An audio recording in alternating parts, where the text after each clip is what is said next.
Most people can't concentrate today for two reasons. One is we're never taught how to concentrate, and second is we don't practice concentration. Right? So how can you do something if you're never taught how to do it? And how can you be good at something if you don't practice it?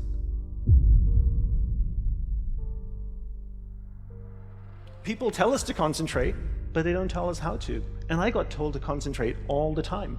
Dandapani, concentrate on eating your food. Dandapani, concentrate on doing your homework. Anybody want to show me how to do it? You can't expect somebody to do something if you don't teach them how to do it. And then if they want to be good at it, they have to practice it, right? So imagine if you practice distraction 8 hours a day, 6 days a week. What would you be good at after 6 months? Distraction. After a year, you'd be really good at distraction.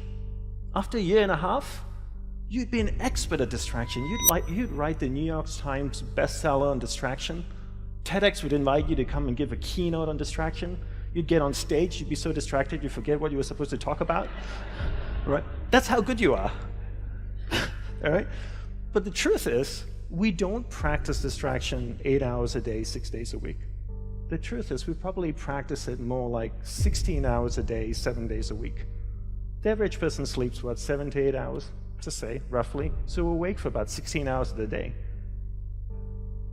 That's the law of practice. The law of practice is that we become good at whatever it is we practice. Whether it's positive or negative, it doesn't matter. If you practice something over and over and over again, you become really good at it. And that's why people are so good at distraction, because it's what they practice. Why aren't people good at concentration? Because they never taught it and they never practice it. Just like anything else, to become a good tennis player, to become a good dancer, to performer, anything, practice, practice, practice. And then people say things like, technology are great distractors, right? Smartphones. Oh, I have this thing so distracting, my smartphone. The internet. Are they distractors? I'd like to say no first, and then yes, but mostly no. So technology in itself is not a bad thing. It's actually a beautiful thing, as long as we're in charge of it. But if every time your iPhone beeps or makes a sound and you turn to it and you go, yes, master, how can I serve you today? Then you live in that world of distraction. It's training you to be distracted. But if you actually use technology, then technology is not a bad thing. For example, in the Mac, you have notifications that drop down. But that's as easy as clicking on it and turning it off. Turning off those notifications and not responding, but choosing what you want to engage with. Right? So technology in itself is not a bad thing. The question is, do we choose to engage in it or not? So how do we become good at concentrating?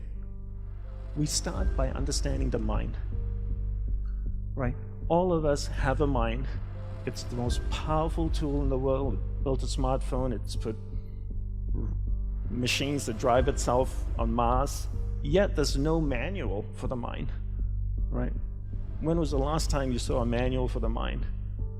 Yet you buy a point-and-shoot camera whose only purpose and duty is to point and shoot. It comes with a 100-page manual. Right? Yet we have the most complex tool in the world, our mind, and there's no manual. So the first thing I learned when I went to the monastery was to learn how the mind works. Because once you know how the mind works, you can control it, and once you can control it, you can focus it. You can't focus or concentrate something you don't understand. So how does the mind work? There's two things that you need to understand. One is there's awareness, and one is the mind. So I'll take a few moments to explain this to you and share what they are. So imagine awareness as a glowing ball of light, like an orb that can float around. Okay, so that's awareness. Now imagine your mind as a vast space, vast area with many different sections within it. One area of the mind is anger, jealousy, food, sex, happiness, joy, science, art. And this glowing ball of light called awareness can travel within the mind, and it can go to any area of the mind it wants to go to. And when it goes to a particular area of the mind, it lights up that area. When it lights up that area of the mind, you become conscious of it. Each day we allow someone or something throughout the day to take our awareness from one area of the mind to another. When we allow a person or something to do that, we're being distracted. The art of concentration is the art of keeping awareness, that ball of light, on one thing for an extended period of time. Every time that ball of light drifts away, we bring it back. It drifts away again, we bring it back, right? So that's the theory. You have awareness and you have the mind. You are not the mind. When people say my mind wanders all the time, technically that's a false statement. What wanders is your awareness. Your awareness is moving within your mind. So that's the theory of it. So let's sit up straight in your chair with your spine straight. If you're leaning back, just sit forward a little bit. I want you to close your eyes, take a slow, deep breath in,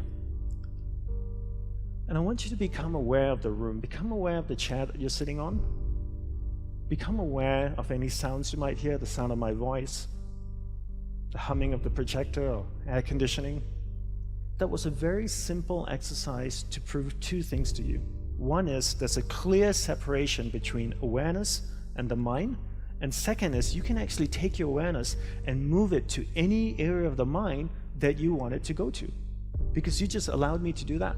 I took your awareness from this room, becoming aware of this chair that you're sitting on, the sound of my voice, the air conditioning, the projector. And this is what happens all day. We allow people and things around us to take awareness from one area of the mind to another all day long, from the time we wake up. And therefore, we become distracted. To be concentrated is to be able to keep your awareness on one thing for an extended period of time. How do we practice this? We practice this by doing one thing at a time throughout the day. What's the best way to develop concentration? The best way to develop concentration is to bring that practice into our everyday life. Look at opportunities throughout your day. In your average day, ask yourself, what's a great opportunity to practice concentration?